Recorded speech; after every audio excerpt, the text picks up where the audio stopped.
Chicago literature finds its roots in the city's tradition of lucid, direct journalism, lending to a strong tradition of social realism.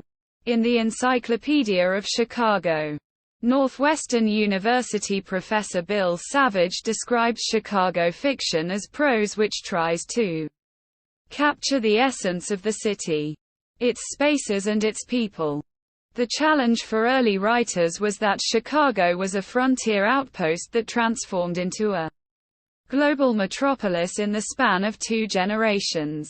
Narrative fiction of that time, much of it in the style of high-flown romance and genteel realism, needed a new approach to describe the urban social, political, and economic conditions of Chicago.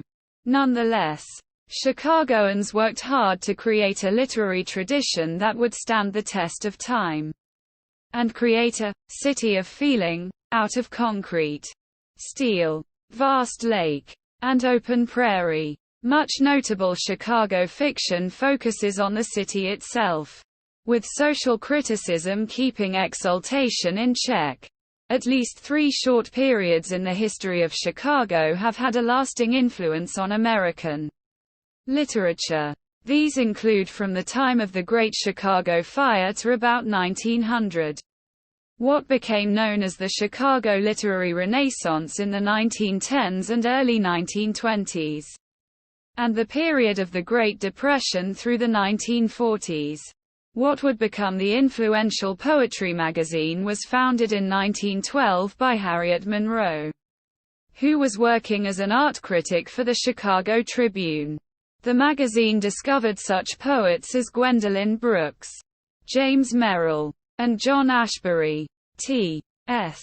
Eliot's first professionally published poem, The Love Song of J. Alfred Prufrock, was first published by Poetry. Contributors have included Ezra Pound, William Butler Yeats, William Carlos Williams, Langston Hughes, and Carl Sandburg, among others. The magazine was instrumental in launching the Imagist and Objectivist poetic movements. From the 1950s through 1970s, American poetry continued to evolve in Chicago. In the 1980s, a modern form of poetry performance began in Chicago, the Poetry Slam.